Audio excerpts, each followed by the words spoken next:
Hello everybody, I'm back on the Deep Sea YouTube channel with asteroid stories. That is to say, an analysis of a birth chart astrologically and based on mainly asteroids. So not really focusing on signs or houses or even the planets that much, but really focusing on the asteroid part of the astrological story.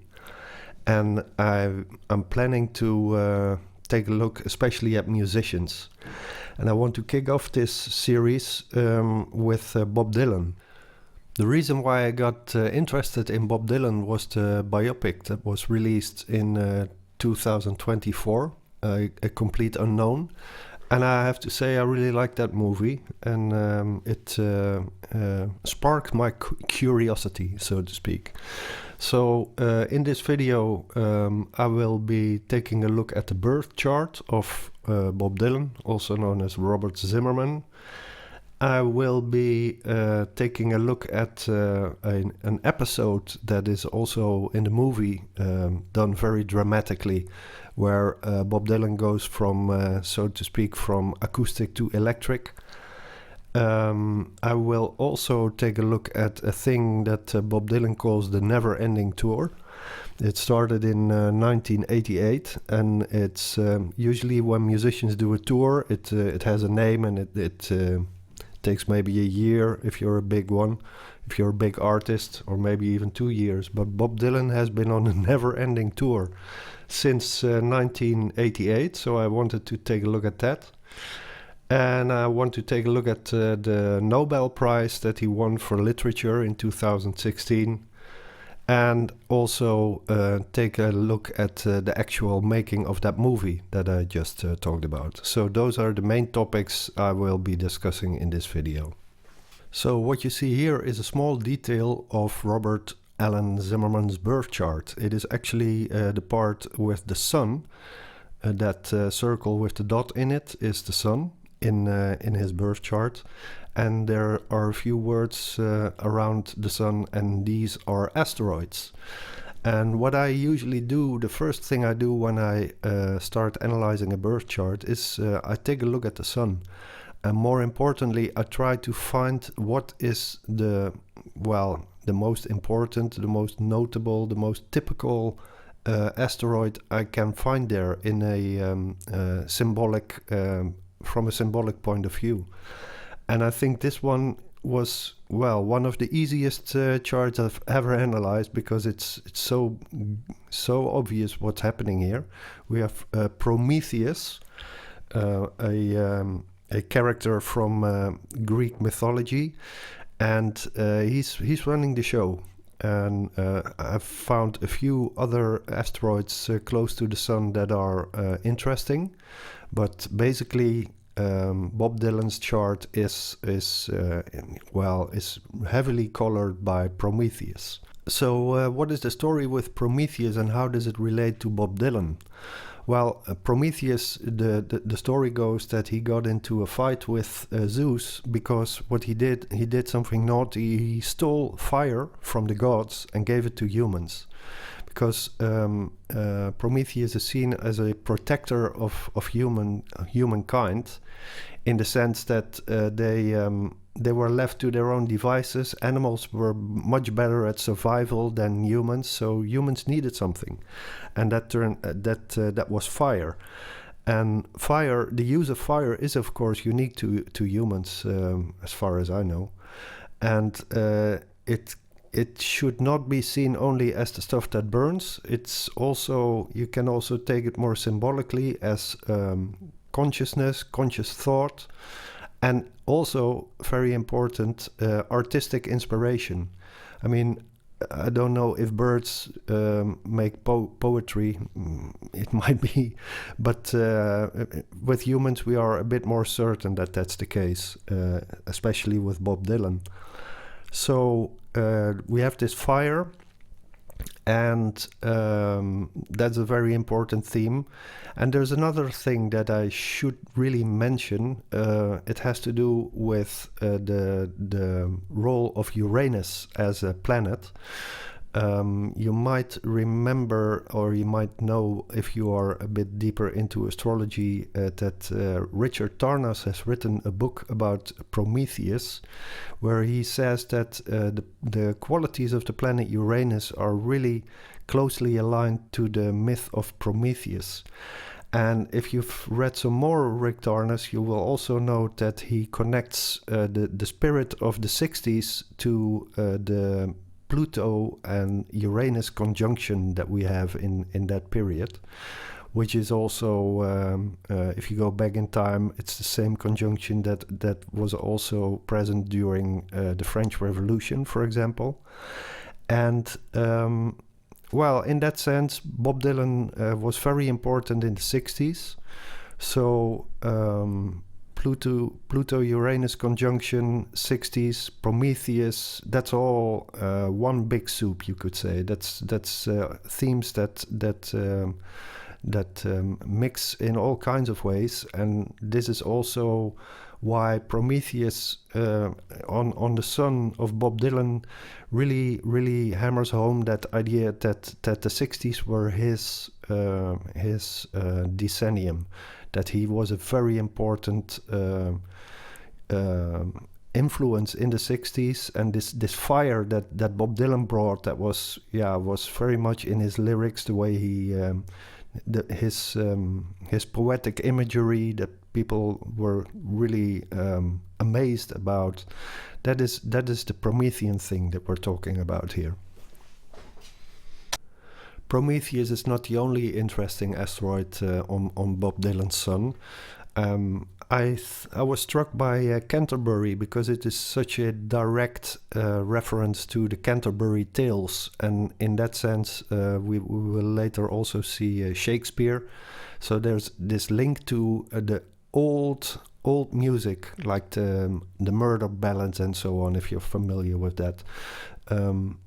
There's this history of song, ballads and so on that is captured in a way by this Canterbury asteroid.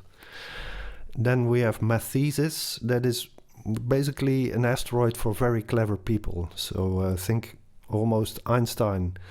And Bob Dylan was a very clever guy. And one of the funny ways that it shows is not just his analysis of literature or the political situation or what have you, but he was also a very strong chess player. So if you wanted to play a game of chess against Bob Dylan, it was quite certain that you would lose. I think that's funny. And then there's Paine. You see a famous quote there about Paine, and basically this asteroid is it represents the idea of no pain, no gain, so to speak, to keep it very short. And then finally, Leopardi, however you want to pronounce it, is a sexy asteroid. It's found in charts of people who are very attractive. And Bob Dylan, despite some things that we will get into later, he was very popular with the ladies. Bob Dylan has his own asteroid, and of course, if you analyze his birth chart, you'll take that one into account. But you can be even more thorough than that and look at other possible name asteroids, as I would call them, name asteroids, like, for example, Zimmerman, because Bob Dylan's real name was, of course, Zimmerman, and you have an asteroid that's named Zimmerman, named after a Russian astronomer, which is very typical. You see lots of asteroids named after astronomers. And then there's another interesting one, Dylan Thomas, which is actually the Dylan that Bob Dylan named himself after.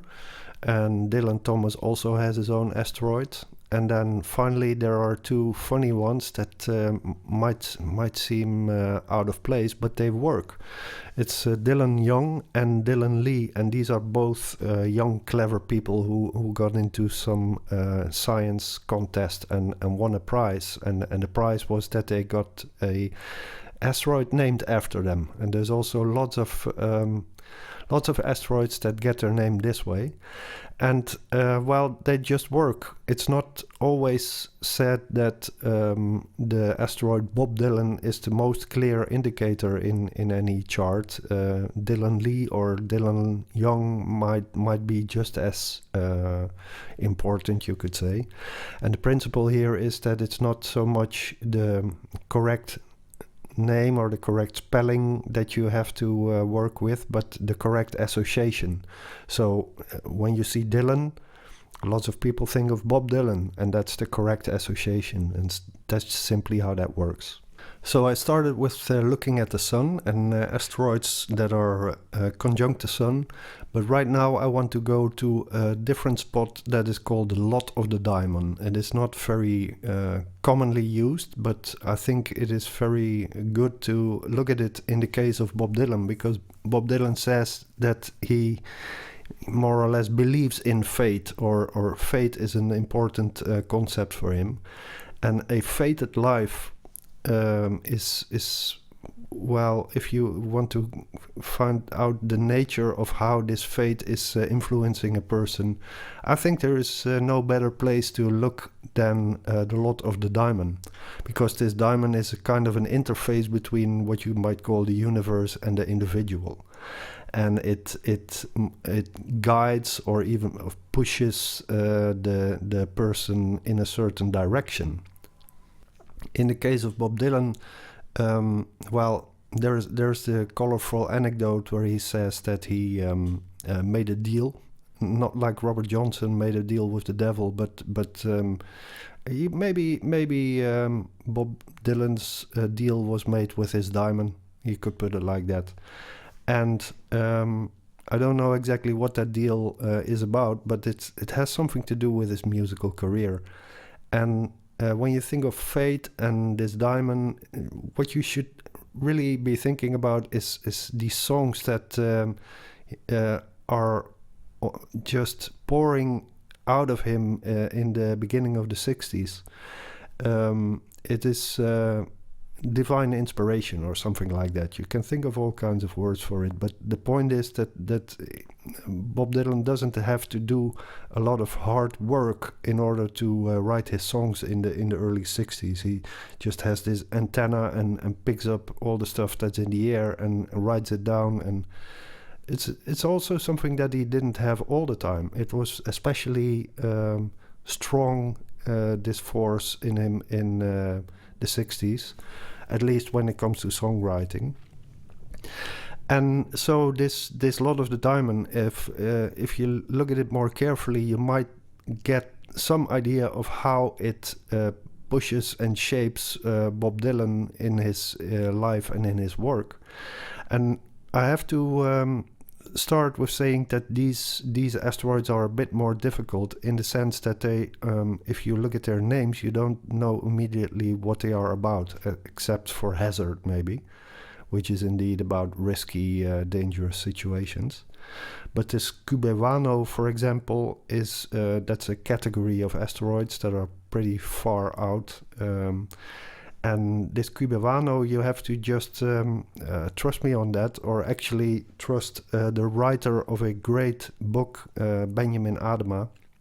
He is a Dutch astrologer who, the book you see here has 950 asteroids in them, and I think his hit rate, so to speak, like how often does he get it right, I think it's close to 90% in my personal opinion. I think he does a very good job. So these asteroids on the Lot of the Daimon, I take the meaning that Benjamin Adema gives, and they fit the story very well. For example, for the Cubewano, one of the things that Benjamin Adema says there is this is about radicalism, or maybe also martyrdom. But radical, Bob Dylan in the 60s is of course a radical in the way he transforms songwriting. And then if you look at that centaur, Echeclus, I don't know how you pronounce that, but that is, for example, about integrity when it comes to social and cultural issues. I mean, that's like the whole Woody Guthrie thing, the social commentary in the songs here. That's all there. And then we have Ilapa, which is basically saying it's about a bridge to the other side. So it's basically saying like this is where the stuff is coming from. It's more or less the lot of the Daimon talking about itself as being a bridge to the other side, because that's literally what the Daimon is. So it's a doubling down or something like that. And then Hazard is about taking risks, and there's one thing that's for sure. Bob Dylan has never backed away from taking a risk, and that might also have to do with him being a bit contrarian. But well, that all comes together in different ways, and one aspect is that the Daimon is not in the first place thinking of Bob's security. It's saying come on, take some risks. If you think of a lot of the Daimon as the way that divine inspiration or direction and so on is expressed in an individual, there is another point in the chart that is the Galactic Center, which is an actual is actually the center of our Milky Way. And there is a similar theme, but it's more like how does the individual perceive, let's say, the divine aspect of reality. So what is your idea of God, basically?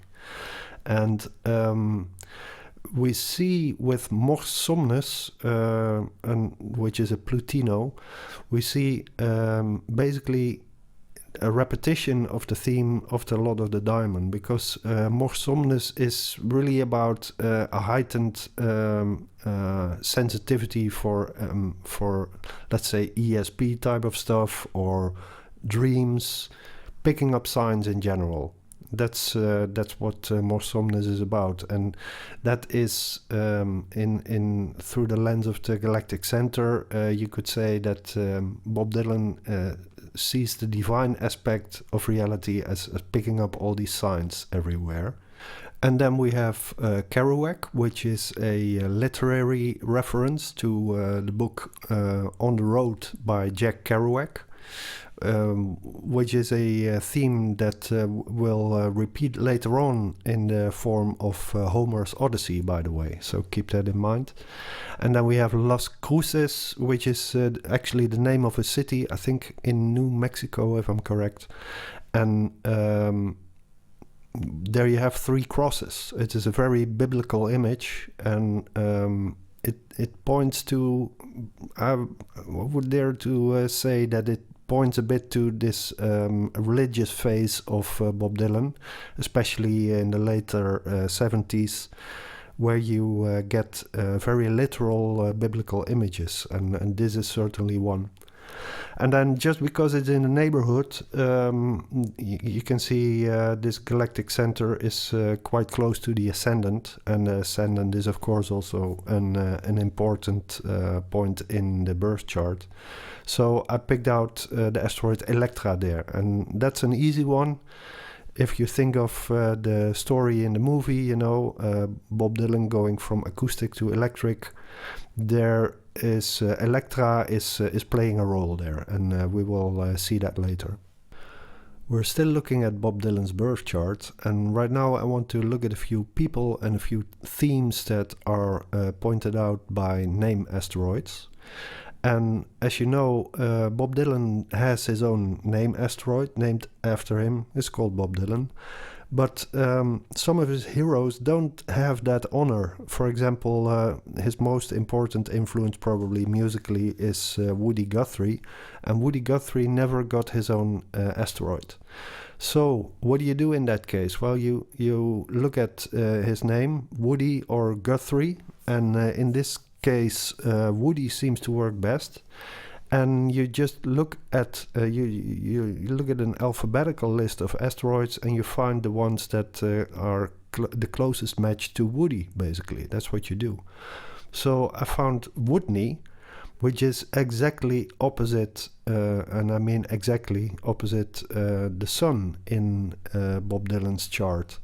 And that is a very good indication of what's going on, because especially in the beginning of his career, Bob Dylan tries to emulate Woody Guthrie, and this opposition is really the aspect that says that he's striving toward that.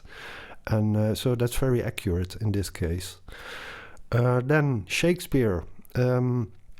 Bob Dylan has often been compared or put in one sentence with the famous English poet, or playwright, I should say. And well, what do you know? Shakespeare is right on the nose on Mercury, so that's a nice coincidence.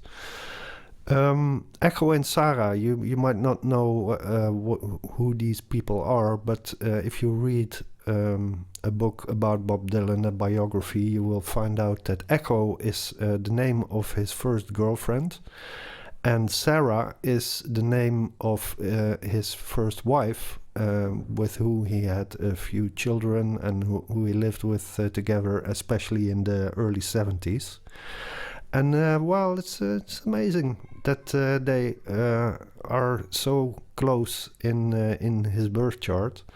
And if you look at the opposition line there, it goes to Roberta, which is the female form of Robert, which is another name asteroid that I haven't mentioned yet. But it's like, yeah, if your name is Robert or Bob, then Roberta is going to work for you. And in this case, we see Sarah and Echo in conjunction opposite Roberta. So there's something going on. I also wanted to mention Homerus, and the reason for that is I looked at the speech that Bob Dylan gave when he accepted the Nobel Prize for Literature. And in this speech, he mentions the Odyssey, which is written by Homerus, or Homer in English or American. And it's important. I think I was mentioning Jack Kerouac on the road earlier. Bob Dylan has always been on the road. He has this never-ending tour. So there's your combination of themes right there. And if you look at the place of Homerus in Bob Dylan's birth chart, it is actually squaring his own asteroid Bob Dylan. So there is a link there. It's not the strongest link, but there is a link. And if you look at Bob Dylan, it is in the bottom middle of the chart there. You see that dangerously close to Bob Dylan we have Jesse, and Jesse is, you might have guessed it already, is a asteroid that can be used to find Jesus in a chart. So I'm not saying that Bob identifies as Jesus, not at all. I'm just saying that it's not a really, really close conjunction, but it's, like I said, it's dangerously close. And there's something going on there. What it is, I'm not going to say anything definitive about that, because that's just, you cannot do that based on such a placement. Last one, Nobel. He won the Nobel Prize. Well, Mr. Nobel did get his asteroid.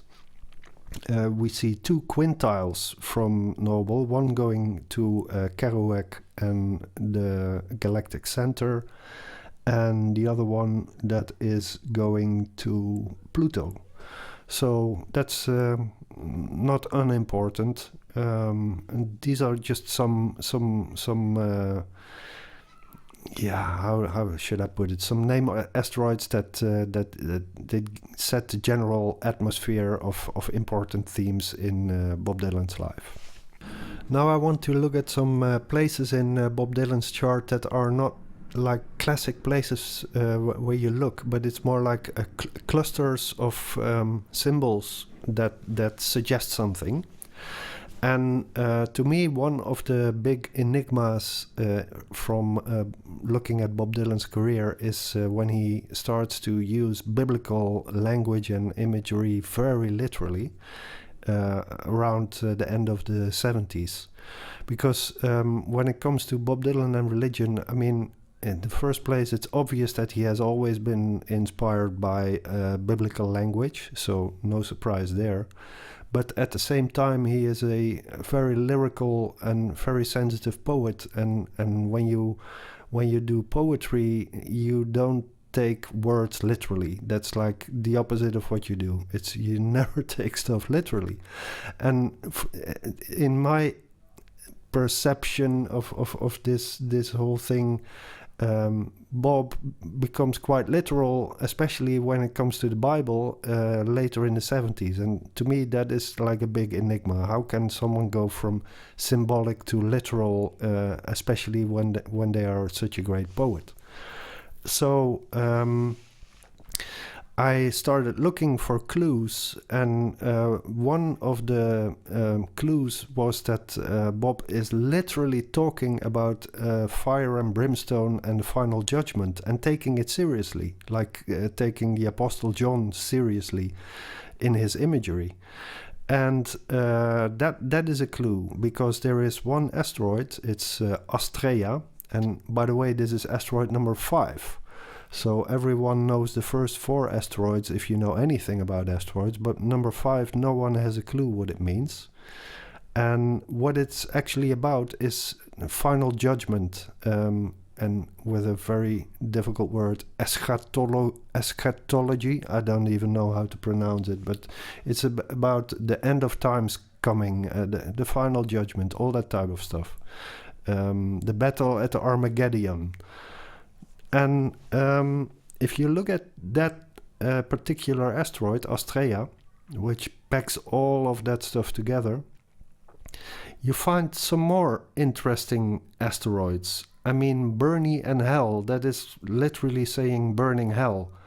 And Philosophia is exactly what it says on the tin. It's about philosophy. And Maniac is also exactly what it says on the tin. It's about a maniacal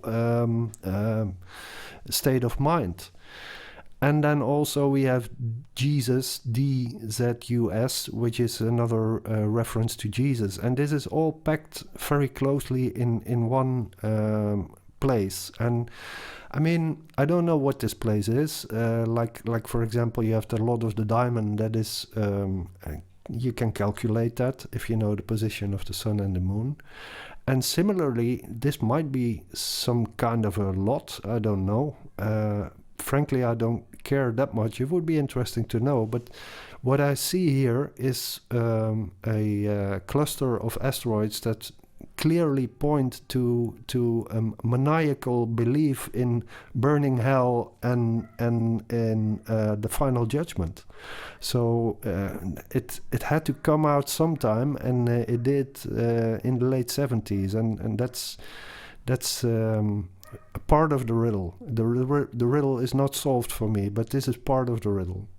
A lot has been said about Bob Dylan's contrarian tendencies. You see this in his interviews, the way he tests out journalists, but also the way he tests his musicians very much. And there's never a standard set list or practice. There's no such thing as practicing when you're a musician on the road with Bob Dylan. And it's just a very general character trait, it seems to be. He changes direction musically, almost sometimes to chase away his audience. He literally hinted at things like that. So where does that come from?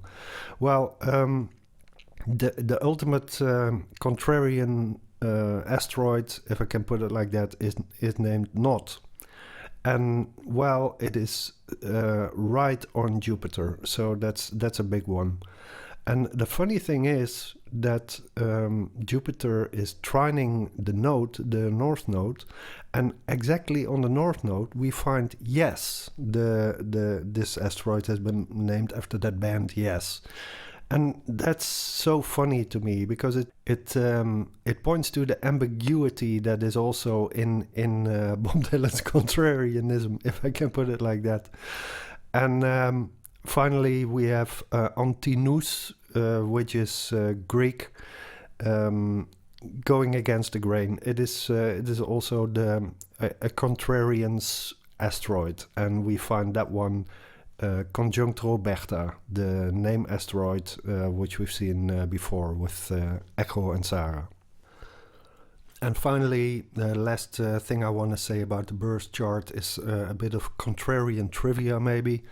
What amazed me when I did a little research, I didn't know this about Bob Dylan, but his personal hygiene, it stinks.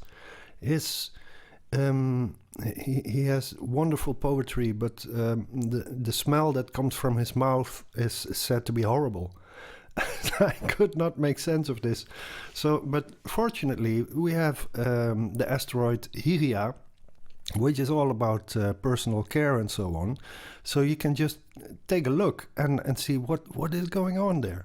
So you don't find a lot when you look at Hyria, but there is one clue, and that is Hasse, which is German for hate. So Hasse is conjunct Hyria, which could be translated as this guy hates to brush his teeth. He seems to think that real troubadours don't use soap or something like that. And right next to it is Curly, which is you could connect that to washing his hair. And I read an anecdote, don't know if it's true, but for example, I read that Bob Dylan stated that he washes his hair with Coca-Cola, which is remarkable, and maybe it accounts for his special frizzy, how you say that, his look, the look of his hair. Okay, I've been rambling about Bob Dylan's birth chart for more than half an hour now, so it's about time to move on to the next subject, and that is the Newport Festival 1965.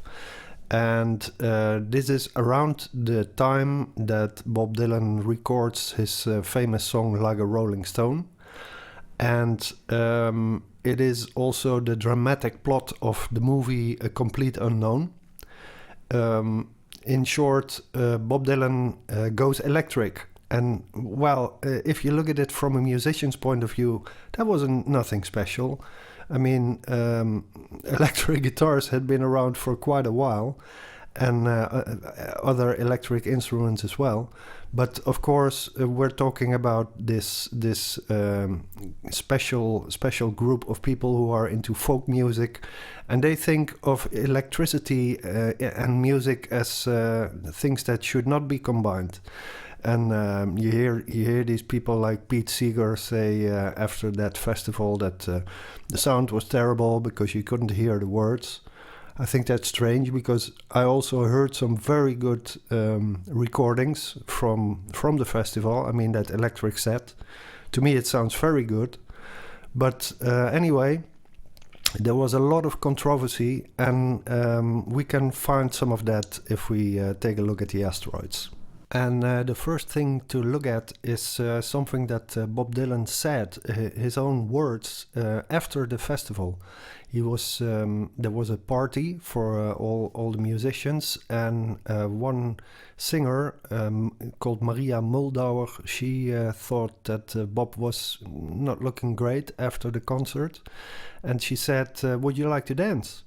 And then he famously replied, "Well, I would love to dance with you, but my hands are on fire." And to me, this is maybe the ultimate Bob Dylan quote, because it is the most literal reference to Prometheus that you can think of, and at the same time it's so poetic. Because Prometheus, of course, look at the picture, his hands are on fire, and so in other words, there has to be a Promethean aspect to everything that's going on on the 25th of July. And we can actually see that in the chart, although the position of Prometheus is not spectacular, but it is opposite Mars, and there is a T-square involving Bob Dylan's personal asteroid. So there is stuff going on. But I mean, this is simply, you don't need astrology to connect this quote from Bob Dylan to Prometheus, and that's how powerful it is, basically. So what I did to investigate this a little further is, like I said, I looked at the position, of course, of the asteroid Prometheus, but then I also looked at as many asteroids I could find that are connected to fire or burning, asteroids connected to hands, and asteroids connected to electricity. And I just look at what I could find. And well, there's always a few surprises that you get if you start looking like that. For example, Bob Dylan's name asteroid is conjunct with an asteroid named GLO, G-L-O. Well, who would have thought that would be relevant? But it seems relevant in this time, in this chart.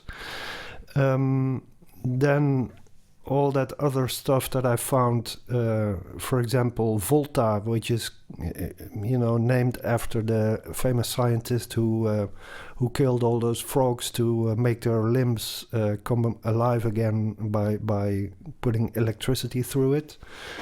Electra sounds like electricity. They are conjunct, also conjunct Jupiter, so that's saying something. You have two asteroids that start with the word hand. Lin and Hansberry are conjunct Burnett, so burning hands. It's just there. It's in the air. The idea of burning hands is in the air, and if you look very carefully, you can find it. But most of all, this says that the moment that Bob Dylan went electric is very strongly connected to his Promethean impulses. So electricity is part of that story. It's not just the poetry. It is also that more literal fire of electricity that has to be taken into account. Here's another chart that is in the late 80s, the start of the never-ending tour. Now this tour, it reminds me of the Odyssey, and it reminds me of Jack Kerouac on the road. Like I said, in the acceptance speech that Bob Dylan wrote for winning the Nobel Prize, he referred to the Odyssey as one of the most important literary works that have influenced him. And because of the resonance with the Odyssey, I thought I'd take a closer look at the start of the never-ending tour. And I have to say, I got some nice information from it. There's a few keywords like everything that has to do with Homerus or Homer, everything that has to do with Jack Kerouac or touring, and if you put that all together, you get a nice impression of something happening. But if you take a little closer look, you see that there is actually a Star of David formation there. And Mars, Neptune and Pluto are involved, so that's certainly adding some weight. And then we have Dylan Young, Homerus, which is to the point, and most importantly, most interestingly, a asteroid that I had never been aware of before, but it's called Tourminator, which is of course a wordplay on Terminator with the word tour in it. And I mean, it doesn't get much better than this when you do asteroid analysis. It's speaks for itself. And maybe you don't know what Tourminator is about. Well, let me inform you. It is actually a road cyclist, professional cyclist. That it's his nickname, and it's connected to the Tour de France, which is a very long tour through France on a bike. Very important here in Europe. And well, Tourminator, look at the date to get the really special thing that's going on, because the kickoff of the tour, the never-ending tour, is in June 1988. Now look at the moment when the piece of rock flying through the air was discovered. It was discovered in 1969. And then the Tourminator, this guy, Peter Sagan, he is born in 1990, which is 2 years after the never-ending tour starts.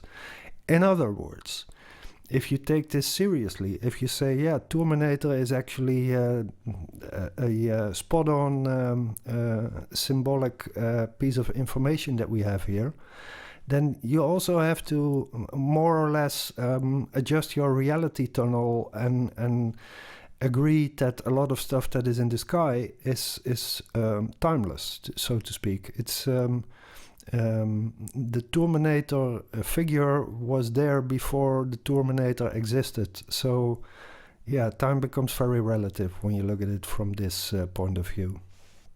Then a little personal anecdote about the never-ending tour. I actually visited it. I was in it. I went to see one Bob Dylan concert. I've only seen him once. That was in the year 2000. And it's not like I bought a ticket. It was a friend of mine, a musical buddy, Jim from Adelaide, who was very much inspired by Bob Dylan, a singer-songwriter. And I used to play with him, play bass. And he bought tickets, and the person who would go with him wasn't able to go. So Jim said to me, Anton, you have to go, you have to come with me, because this is an important part of your musical education. So I went with him, and well, it was okay. And I felt I was in the presence of greatness, that was clear, but the music was, well, not always exactly what I like, but never mind. But I decided, because it's so easy to find every Bob Dylan concert has been meticulously recorded by Bob Dylan fans and obsessives. So, woensdag 27 September, Wednesday 27th of September is in the year 2000 is when I went there. And, well, you look at this. Bob Dylan, the asteroid, is conjunct Antonia, which is my name, my name Asteroid, because my name is Anton. So I actually have a bit of celestial memorabilia here, which is nice. And I invite you to see if you have something as well. You might, everybody could have something like this, you know. You can find the dates and check it out. So there you go. Next is the Nobel Prize for Literature 2016, won by Bob Dylan. And there are 4 dates for this, and that makes it a little messy, but still you can see which dates are more important than others, and that's maybe in itself interesting. So an important date is the first one, of course, always in astrology. First moments are relatively important. So the announcement on the 13th of October. Then there was a banquet that was for that year's Nobel Prize winners, but Bob Dylan did not visit it. There was, instead of this banquet, there was a private ceremony a few months later in 2017. And this is the moment where he got the medal pinned on him. And then there is a last date of minor importance, but for being complete, It is the moment when the acceptance speech by Bob Dylan was posted on the website of the Nobel Committee. So that's that acceptance speech where he talks about, among other things, the Odyssey. So you can look at all these dates and see their relative importance. This is the announcement, and what caught my eye was that the asteroid Astraea from the Fire and Brimstone, remember the Final Judgment, the End of Days asteroid, it showed up again. And well, you can say it makes sense because it is a kind of a judgment. To receive the Nobel Prize is in some sense a final judgment. That is, it sounds heavier than you should interpret it, but you know what I mean. And indeed, it is also again controversial. You know, there are some writers who I personally have never heard of, but who went to Twitter and said, well, this is an outrage. There are much better writers, because this was the first time that a quote-unquote pop singer or something like that received a Nobel Prize for Literature. So that was a scandal, of course. The funniest remark comes from Leonard Cohen. He said, well, in fact, this is totally unnecessary. It's like pinning a medal on Mount Everest for being the highest mountain. And so that's also a way to look at it. Anyway, I think that Astraea, that Final Judgment, yeah, it says something. Also not unimportant is the place of asteroid Bob Dylan. It's opposite Saturn, and Saturn is squaring the nodes, so a lot of stuff going on there, like something that will never be forgotten. Let's put it like that. History is being made there. That's obvious. Then we have Roberta conjunct Mars, and there's some stuff going on with Odysseus and Homerus as well. The banquet is not. There's not that much going on, but you see some aspects. Check it out if you're interested. Nobel Square, the nodes, is perhaps the most important one there. And then the private ceremony, I think that has some weight, especially because Shakespeare is exactly conjunct the Sun and squaring Dylan. That makes it personal. But also we have Kerouac opposite the Sun, so Kerouac and Shakespeare are both important in, as we've seen in Bob Dylan's birth chart, and they show up here in connection to the Sun, so that's not unimportant. And finally, the moment that the lecture is posted, we see that asteroid Nobel is conjunct Dylan Thomas, which is cute. So the movie, A Complete Unknown, if you haven't seen it, well, I can recommend it. I really have to say that, because it was also the reason why I did this video. The actors are great, they play the instruments live, they sing, which is really in the spirit of Bob Dylan, I think. And yeah, just the whole thing feels right. Well, it's in astrology circles, it's well known that actors that play certain roles that are important to them, you can find them in their chart. So I wanted to see the Timothée Chalamet's chart, how important is Bob Dylan for him. And well, there is some stuff going on. We have the personal asteroid Bob Dylan trine Jupiter in Timothée Chalamet's birth chart, which is something. We also have Dylan Lee conjunct Pluto, which is quite something. And then there's Rolling Stones conjunct his Galactic Center. And I want to say something about Rolling Stones.